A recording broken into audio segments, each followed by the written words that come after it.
2024 లేదా 25లో డిగ్రీ లేదా బీటెక్ చదివారా? సాఫ్ట్‌వేర్ జాబ్ కోసం ఎదురు చూస్తున్నారా? అయితే కోడ్ జ్ఞాన్ 100 డేస్ కోర్సులో చేరండి. జాబ్ సాధించండి. నమస్కారం రచిత గారు. నమస్తే సిరి. సో బేసిక్‌గా ఒక రిలేషన్‌షిప్ స్టార్ట్ అయింది అంటే ఫస్ట్ మాటల ద్వారా అండ్ ఆ తర్వాత ఫీలింగ్స్‌ని ఎక్స్‌ప్రెస్ చేయడం అండ్ ఆ తర్వాత like marriage and finally physical intimacy. కానీ ఇప్పుడున్న ప్రెజెంట్ సిచ్యువేషన్‌లో మనం చూస్తే ఒక రిలేషన్‌షిప్ జస్ట్ ఫిజికల్‌గానే ఫస్ట్ ఇనిషియల్‌గా స్టార్ట్ అవ్వడం జరుగుతూ ఉంది. మరి అలా ఒక రిలేషన్‌షిప్ ఫిజికల్‌గా స్టార్ట్ అయిన దాన్ని మనం ఏ విధంగా డెవలప్ చేసుకోవచ్చు అంటారు? బేసికల్గా మీరు అడిగిన దాన్ని బట్టి నాకు అర్థమైంది ఏంటి అంటే, యాజ్ ఎవ్రీబడి నోస్, ఇవాళ మనం పెద్ద దాచి కొంతమంది ఇలాంటి టాపిక్స్ మనం ఎప్పుడైనా కొంచెం థంబ్నెయిల్స్ అట్లా చూడాలి అని మామూలుగా పెట్టినప్పుడు ఇన్ఫర్మేటివ్గా మీరు అన్నీ నేర్పిస్తున్నారా లేకపోతే చెడగొడుతున్నారా అని కొంతమంది మాట్లాడడం జరుగుతుంది. బట్ టు ద సర్ప్రైజింగ్ ఏంటంటే, బయట జరుగుతున్న వాటి మీదనే ఏమైనా కొంచెం ఒక సలహాదారులాగా, లేకపోతే ఇలా జరుగుతున్నాయి అని తెలియని వాళ్ళకి, మీ పిల్లలకి ఇలా జరుగుతోంది మీరు కేర్ఫుల్గా ఉండండి అనో, ఏదో ఒకటి ఇలాంటి ఎఫెక్ట్ వస్తుంది, ఇలా చేస్తే మీరు తొందరపడి ప్రాబ్లమ్స్ వస్తాయనో మనం ఒక ఆగా చేయటం అయితే జరుగుతోంది సొల్యూషన్ ఓరియంటెడ్గా. ఖచ్చితంగా whatever we are doing today, this points are useful, use అవ్వాలి. జీవితాలలో ఒక చిన్న మార్పైన వస్తుందేమో అని అనుకుని చేస్తున్నాము, వస్తుంది అని చెప్పేసి మనకు డైరెక్ట్గా వచ్చి చెప్పడం జరుగుతోంది. చాలా రకాలుగా కౌన్సిలింగ్లకు రావడం జరుగుతుంది. Coming to the point, as మీరు అన్నట్టు ఒకప్పుడు బంధాలు అసలు మామూలుగా పేరెంట్స్ చూసినవి అయితే ఇక అది మర్చిపోండి. మీరు డైరెక్ట్గా మండపంలో చూసుకొని ఇలా దాని తెరనంత అందంగా సీతారాములు చూసుకున్నట్టు అలా చూసుకుని, ఆ తర్వాత ఆ ఫస్ట్ జీలకర్ర బెల్లం పెట్టినప్పుడు, ఆ కాలు దొక్కినప్పుడే ఫస్ట్ ఫిజికల్ టచ్, ఆ తర్వాత ముహూర్తం పెడితే అప్పుడు ఫిజికల్ ఇంటిమసీకి పోయడం అనేది అది ఒక తంతు ఒకప్పుడు. కానీ మీరు అన్నట్టు క్యాజువల్గా ఇప్పుడే అసలు బేసిక్ రిలేషన్ స్టార్ట్ అవ్వటమే physical. To the surprising I want to tell this one. నేను రీసెంట్గా ఒకరితో మాట్లాడుతున్నప్పుడు, వాళ్ళకి ఇట్లా ఫామ్ హౌస్లకి అట్లా ఫ్రెండ్స్ అందరు వెళ్తారు. వెళ్ళినప్పుడు ఇంకొక ఫ్రెండ్ వాళ్ళు వస్తారు. అంటే ఒక మనిషికి ఏదో పార్టీ ఉంచి ఇటువైపు కొంతమంది వస్తారు, ఇళ్ళకి చైన్ సిస్టమ్ ఫ్రెండ్స్ ఉంటారు, వాళ్ళకి చైన్ సిస్టమ్ ఫ్రెండ్స్ ఉంటారు, డిఫరెంట్ గ్యాంగ్స్ ఉంటారు. సో అక్కడ అలా పరిచయం అయిపోయి డైరెక్ట్గా దే హ్యాడ్ ఫిజికల్ ఫస్ట్ అంట, like they started they relation with first physical, మీరు అడిగినట్టు.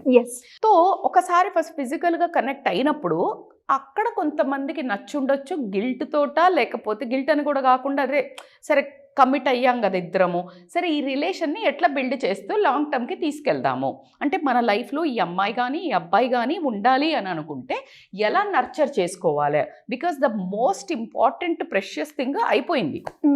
అండ్ ఏది ఇంత జరిగినా కానీ ఒక సెకండ్లో తుంపుకోవడానికి ఆస్కారం ఉంటుంది. So how to nurture this sensitive relation, very sensitive relation. ఎందుకంటే అంటే ఏదో టైం పాస్కి ఇది వీళ్ళకి అలవాటుగా ఫిజికల్ అయ్యే వాళ్ళ గురించి నేను మాట్లాడట్లేదు Siri, because it is one night stand అనో, లేకపోతే వీళ్ళు కాకపోతే వాళ్ళనో, ఫిజికల్ ప్లెజర్ల కోసం కీప్ ఆన్ చేంజింగ్ వాళ్ళ గురించి నాట్ దిస్ టాపిక్. అలా కూడా ఉన్నారా అంటే ఉన్నారు, వీఆర్ నాట్ డిస్కసింగ్ ఆన్. మనం మాట్లాడేది ఏంటి అంటే, ఒక సిచ్యుయేషన్ వైజో అనుకోకుండానో ఎమోషన్స్ని కంట్రోల్ చేసుకోలేకనో, ఫిజికల్ ఫీలింగ్స్ని హార్మోన్స్ని కంట్రోల్ చేసుకోకుండా సిచ్యుయేషన్ డిమాండ్ చేసినప్పుడు మనలో మన సెన్సెస్ కోల్పోయి అనుకోని పరిస్థితుల్లో వాళ్ళు ఫిజికల్గా కలవాల్సి వచ్చింది. అంటే దే ఎంజాయిడ్. ఆ తర్వాత both are in a trauma, both are surprisingly అరే అన్నట్టుంది. బట్ ఆ రిలేషన్ అంత మీరు అన్నట్టు ఎండ్ ఆఫ్ ద థింగ్, కానీ స్టార్టింగే పేర్లు పడ్డాయి. దెన్ ఇట్ ఈస్ లైక్ కొంచెం గట్టిగానే కష్టపడాల్సి ఉంటుంది ఇప్పుడు ఈ రిలేషన్ని నర్చర్ చేయడానికి. మేడం ఇక్కడ ఒక చిన్న డౌట్, అంటే బేసిక్గా అంటే ఒక బుక్లో నేను చదివాను అనమాట, ఒక ఫిజికల్గా మనము అంటే మీట్ అయినప్పుడు అది ఏ పర్పస్ అయినా కావుండొచ్చు, బట్ ఎమోషనల్గా అయితే మనము కనెక్ట్ అవుతాం ఏదో ఒక పాయింట్లో అని అంటూ ఉంటారు. Is it true? అంటే మనకి ఈజ్ ఇట్ ట్రూ అంటే యాజ్ ఏ వన్ విమెన్ ఖచ్చితంగా నేను అందుకే చెప్తున్నాను, ఎవరితో పడితే వాళ్ళతో ఫిజికల్గా, అందుకే you should not enjoy because you lose that beauty అని చెప్తున్నాను.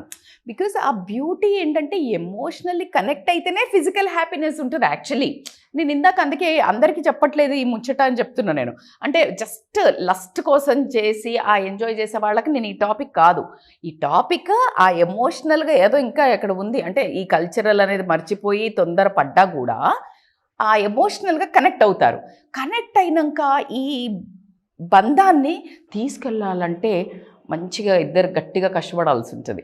ఎలా కష్టపడాలి ఏంటి మేడం, కొన్ని టిప్స్ చెప్పండి. బికాజ్ నాకు అనుకోకుండా నా లైఫ్లో ఇలా ఒక ఇన్సిడెంట్ జరిగింది, బట్ నేను ఈ రిలేషన్ని ముందుకు నడిపించాలనుకుంటున్నాను. వాట్ ఆర్ ద పారామీటర్స్, నేను ఏం ఇన్పుట్స్ పెట్టాలి, నేను ఏం ట్రై చేయాలి అని అంటే కనుక here are the future points అని చెప్తాను. దాంట్లో ఫస్ట్ ఏంటంటే అన్నిటికంటే ఇంపార్టెంట్, నేను ఎప్పుడు చెప్పేదే మళ్ళీ ఓపెన్ కమ్యూనికేషన్. ఎప్పుడైతే ఆ ఓపెన్ కమ్యూనికేషను, ఇప్పుడు నేనేమన్నా మాట్లాడితే ఈయన కోపానికి వచ్చేసి వదిలేసిపోతాడా, ఈమె ఏమన్నా ఇప్పుడు నాకు ఆఫీస్ పని ఉంది, నేను రాలేనని చెప్పా, ఓకే నీకు ఫిజికల్ అంటేనే వస్తావు అంటదా ఏంటి? So they are unable to communicate. That becomes a suffocation. నేను ఒక్కొక్క పాయింట్ చెప్పినప్పుడు మీకు ఎక్కడ సఫకేట్ అవుతారో, ఆ రిలేషన్ని వదిలించుకోవాలి అని ఎక్కడ పాయింట్స్ వస్తాయో చెప్తున్నాను నేను. సో ఆ ఓపెన్ కమ్యూనికేషన్లో ఏంటంటే వాళ్ళు హాయిగా ప్రశాంతంగా ఎక్స్ప్రెస్ చేయగలగాలి ఫీలింగ్స్ని. ఆ స్పేస్ ఇద్దరు ఇచ్చుకోవాలి. అంటే అంత కాన్ఫిడెంట్గా ఉండాలి. అంటే నేను చెప్తే ఏం అనుకోదు అని అంత స్పేస్ మాత్రం ఇద్దరు ఇచ్చుకోవాలి. ఇక్కడ నేను ఎవరు అని చెప్పను, జనరల్గా ఒక చిన్న అట్లా డౌన్లో 49%లో లేడీని విక్టిమ్గా అనుకోవడం జరుగుతుంది. నన్ను వాడుకున్నావు కదా అనే వర్డ్ వచ్చేస్తుంది ఫస్టే, మోసం చేసావు కదా అనే వర్డ్ వస్తుంది. కాబట్టి ఆ విక్టిమ్ కార్డ్ ప్లే చేయకుండా give space to each other ఓపెన్గా. అలానే సేమ్ ఎప్పుడైతే చెప్పడానికి, ఎక్స్ప్రెషన్ ఇవ్వడానికి, వాళ్ళ కమ్యూనికేషన్, వాళ్ళ ఫీలింగ్స్ కానీ వాళ్ళ సిచ్యుయేషన్ కానీ ఎంత ఇవ్వాలని చెప్తున్నానో, ఆ చెప్తున్నప్పుడు ఆపోజిట్ పర్సన్ యాక్టివ్ లిసనింగ్ చేయాలి. అంటే ఇప్పుడు నువ్వు చెప్తూనే ఉన్నావు, నాకు ఇంత సిచ్యుయేషన్ ఉందని, నువ్వేం అర్థం చేసుకోకుండా అంతేలే నీకు ఇట్లా అని ఎంబటే మాట్లాడుతున్నావు. సో ఎక్కడ మ్యాచ్ అవుతుంది? నీకు ఫిజికల్గా ఒక పర్సన్ వస్తే నీకు ఇంట్రెస్ట్ లేకపోతే నువ్వు వెళ్ళిపోతే అసలు జరిగేది కాదు. You also cooperated.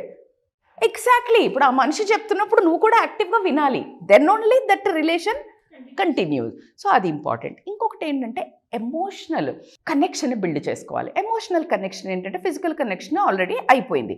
ముందటే ఉండేది ఎమోషనల్ కనెక్షన్ బిల్డ్ అయిన తర్వాత ఫిజికల్ కనెక్షన్కి వెళ్ళేది. ఇప్పుడు ముందే అయిపోయింది కాబట్టి ఇక్కడ మీరు చేయాల్సింది ఏంటంటే అదర్ దాన్ అంటే ఎఫెక్షన్ చూపించడం నేర్చుకోవాలి. ఎఫెక్షన్ ఎట్లా మేడం అని అంటే obviously care is the best point. అంటే కేర్ అంటే ఏంటి మేడం అంటే ఊరికే టైం పాస్కే ఫోన్ చేసి తిన్నవారా నాన్న కన్నా అట్లా కాదు. రియల్ టైంలో పడుకోవడం దగ్గర నుంచి అసలు ఎలా నడుస్తోంది, వీళ్ళు మంచిగా నిజంగానే తింటున్నారా, లేకపోతే వాటర్ తాగుతున్నారా, లేకపోతే అదర్ దాన్ సెక్షువల్ ఫీలింగ్ కాకుండా ఎఫెక్షన్ చూపించడం. అదేంటి madam? Holding hands, hugs and cuddles, like రియల్గా I'm there. That is more powerful than the sexual connection.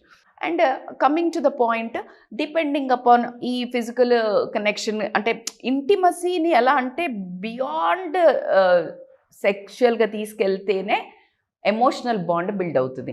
Emotional బాండ్లో మళ్ళీ నేను చెప్పినట్టు ఈ ఫిజికల్గా ఇలా ఎఫెక్షన్స్ వచ్చినాక కూడా డిపెండింగ్ అపాన్ యువర్ ఇంట్రెస్ట్, ఆ రోజు జరిగింది అది సిచ్యుయేషన్ అనుకోండి, లేకపోతే అనుకోని సంఘటనల వల్ల జరిగింది, అక్కడ దాకా వెళ్లకుండా కూడా you can have a small romance, you can have that, but you can maintain that emotional intimacy beyond your physical thing అని మాత్రం చెప్తాను. ఇంకా ఛాలెంజింగ్ ఏంటంటే ఒకవేళ ఫిజికల్ కాలేదనుకోండి, మీకు ట్రస్ట్గా ఇప్పుడు ఫర్ ఎగ్జాంపుల్ ఫోన్స్ అక్కడ ఉన్నాయి, వీళ్ళు ఎవరికి ఫోన్ వచ్చినా అంత రుబాబు ఉండదు, ఫోన్ చూపి ఫోన్ ఇవ్వు అనేది అది కూడా ఉంటుంది టాక్సిక్గా.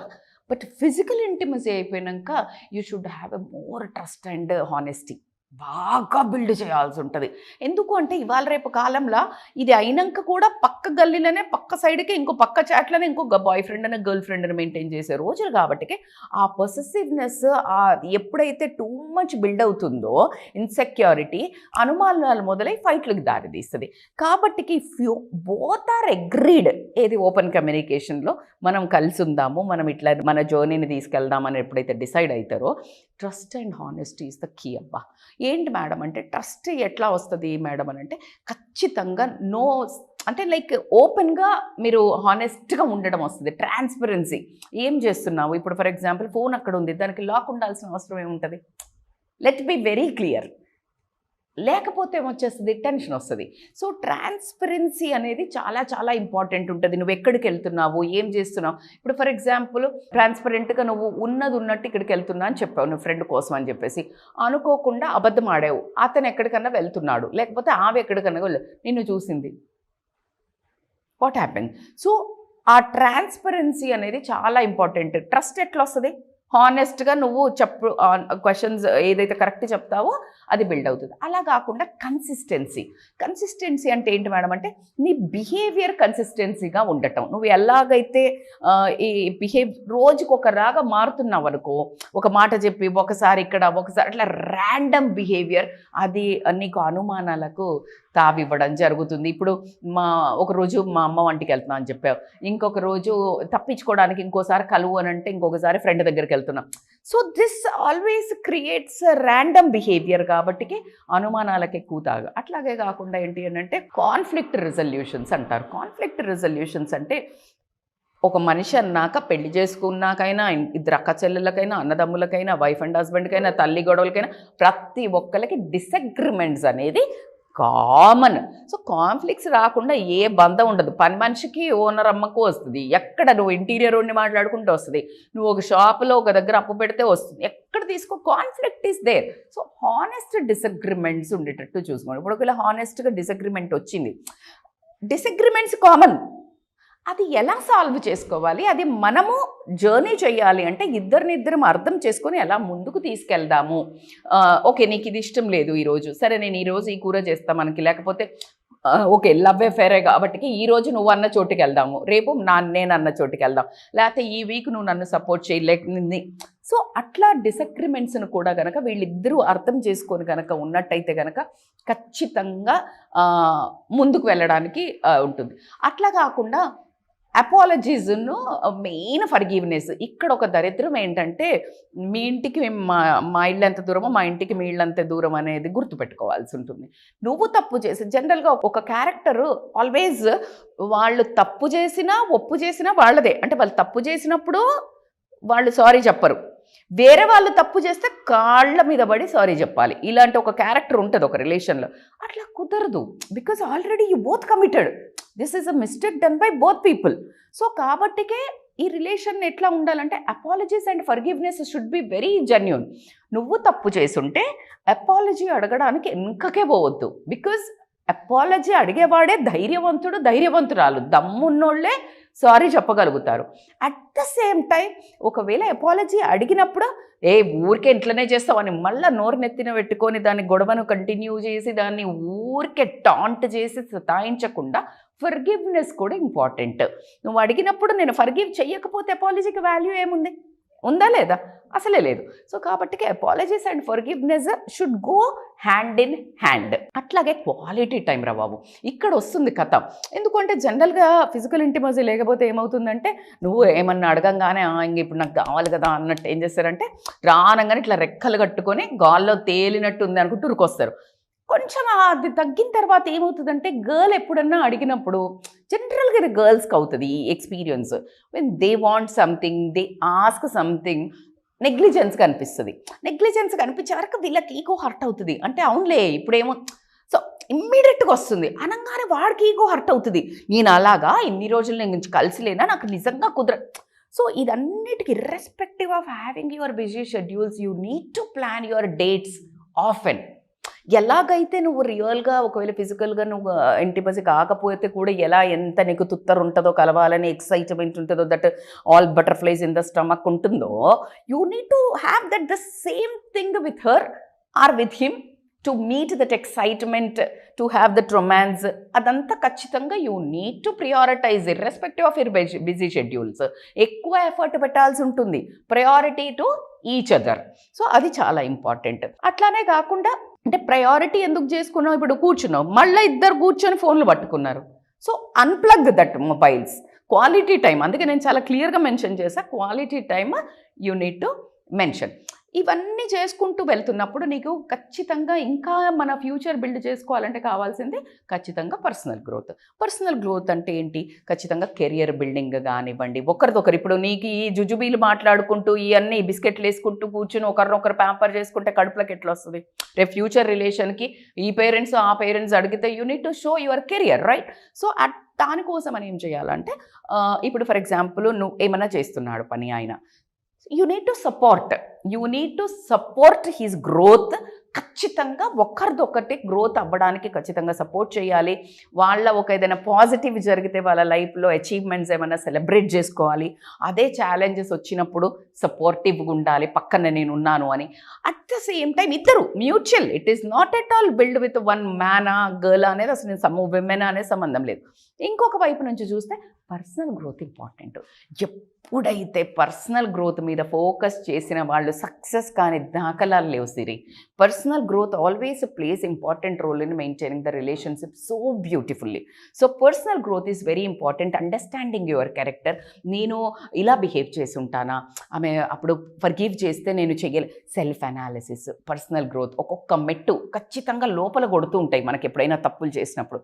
సో నీకు నువ్వు అర్థం చేసుకొని పర్సనల్ గ్రోత్లో హెల్త్ తీసుకొనియండి, ఫిట్నెస్ తీసుకొనియండి, డిసిప్లిన్ తీసుకొనియండి, ఒక same way of life behaviour ఒక పద్ధతిగా తీసుకెళ్ళడం కానివ్వండి. ఇలా కనుక నువ్వు పర్సనల్ గ్రోత్ కింద ప్లాన్ చేస్తే అమేజింగ్గా ఒకరి మీద ఒకళ్ళకి చాలా ట్రస్ట్ బిల్డ్ అవ్వడం జరుగుతుంది. కమింగ్ టు ద పాయింట్, వీళ్ళు ఎలా అయితే స్టార్ట్ చేశారో ఏది ఫిజికల్ ఇంటిమసీ, దాన్ని కూడా యూ నీడ్ టు సస్టైన్. ఎలా సస్టైన్ చేయాలంటే ఫిజికల్ ఇంటిమసీ రెగ్యులర్గా మేము మళ్ళీ దాన్ని బోరు కొట్టినట్టు నువ్వు చేసుకొని నెత్తి మీదకి తెచ్చుకోకుండా ఒక పద్ధతి పాడు పెట్టుకొని దానికి ఒక కల్చరల్ ఒక బ్రేక్ ఇచ్చుకొని మీ చిన్న రొమాన్స్ తోటో చిన్న ఒక ఆ ఎండ్ అయిపోకూడదు, ఆ ఎమోషన్ ఆ ఎండ్ అవ్వకూడదు. బ్యూటీ ఏంటంటే నాకు మళ్ళీ ఈ అమ్మాయితో కానీ అబ్బాయితో కానీ కలవాలి అని అనిపించే నోట్లో you should start and you should end.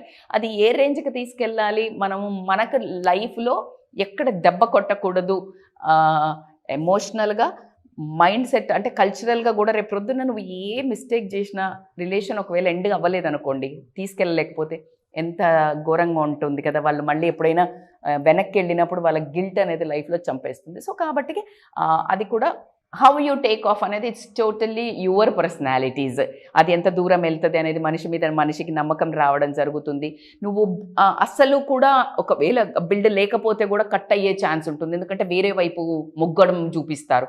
ఇవాళ రేపు అది కామన్ అయిపోయింది కాబట్టికే ఇంకో వైపు మొగ్గు చూపిస్తారు. కాబట్టికే దాన్ని మెయింటైన్ చేయడానికి మెయింటెనెన్స్ ఫీ అంటారు కదా, అలాగా అది రొమాన్స్తో చేస్తారా, మీ ఎమోషనల్ బాండింగ్తో చేస్తారా, మీ కడ్లింగ్ అండ్ హగ్గింగ్తో చేసుకుంటారా, మీ ఎలా ప్రేమతో చేస్తారా అనేది it's totally your call. That is one more important. ఇంకొక చాలా ఇంపార్టెంట్ అంటే మ్యూచువల్ రెస్పెక్ట్. ఈ మ్యూచువల్ రెస్పెక్ట్ అనేది ఎట్లా పోతుందంటే ఇక్కడ ఈ ఒక్కటి స్టార్టింగ్ చేయటం వల్ల ఏదంతా గొడవ వస్తున్నప్పుడు నువ్వు ఇట్లాంటోడివి, నువ్వు నన్ను వాడుకున్నావు, లేకపోతే నువ్వు ఇలాంటి దానివి, నువ్వు వచ్చే అంటే ఆ బియాండ్ వర్డ్స్ ఏదైతే ఒక రాంగ్ ఫౌల్ లాంగ్వేజ్ ఎప్పుడైతే యూజ్ చేస్తారో యూజ్ చేయడానికి ఆస్కారం ఎక్కువ ఉంటుంది. When they question trust, honesty, transparency, consistency ఇవన్నీ లేవు, ఓపెన్ కమ్యూనికేషన్ ఇవన్నీ లేకపోయేసరికి ఒకళ్ళ మీద ఒకళ్ళకి పట్టుందా?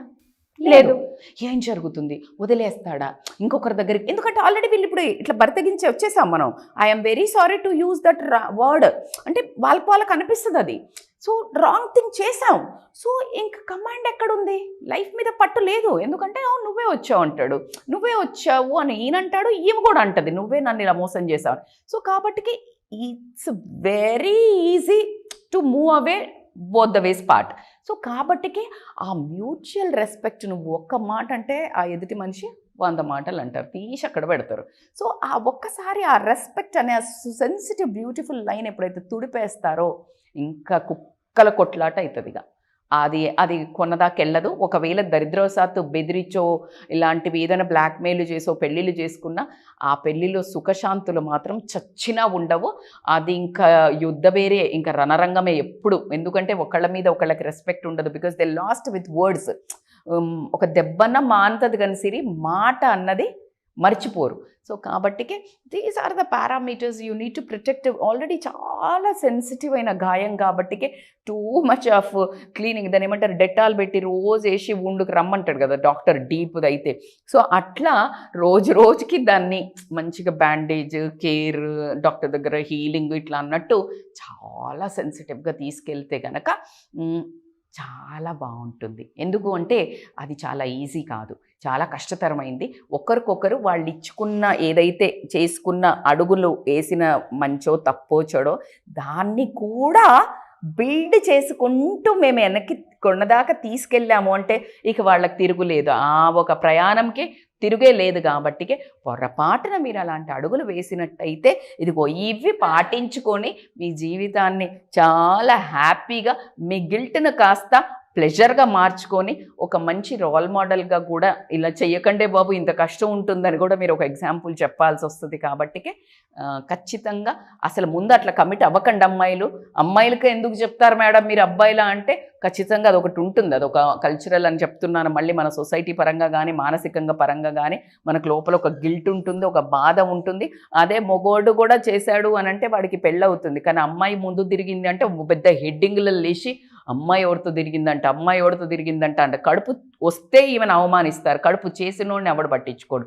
సో ఇలాంటి ఒక సొసైటీలో బ్రతుకుతున్నాం కాబట్టి 200% don't entertain physical until you commit for whatever the relation. I don't know, live in అనుకుంటున్నారా, సిచ్యుయేషన్షిప్ అనుకుంటున్నారా, whatever you are thinking, whatever, take the benefits out of the hit. అట్లా చెప్తారు madam అంటే బరాబర్ చెప్తాను. Because the most valuable benefit when you both are engaging yourself, go for commitments. ఏమేం కావాలా, ఇద్దరం ఏమనుకుంటున్నాము రాసుకుని అప్పుడు యూ స్టార్ట్. పెళ్ళి అనుకుంటే మాత్రం ఆ అందమైన పెళ్ళి తర్వాతే ఈ యొక్క హ్యాపీనెస్ పెట్టుకుంటే ఇంత ప్రెషర్ ఉండదు. But whatever the relation ముందుకు తీసుకెళ్ళాలనుకున్న దానికి అన్నిటికీ ఇది కంపల్సరీ పారామీటర్సే. కాబట్టి this exercising, this consent of respect కానీ ఇవన్నింటి వర్క్ ఫర్ ఈచ్ అదర్ కానీ ఖచ్చితంగా మీ లైఫ్ ముందుకు వెళ్ళడానికి అద్భుతమైన టిప్స్ అని చెప్తాను నేను. Great tips madam. Thank you so much. Thank you so much Siri.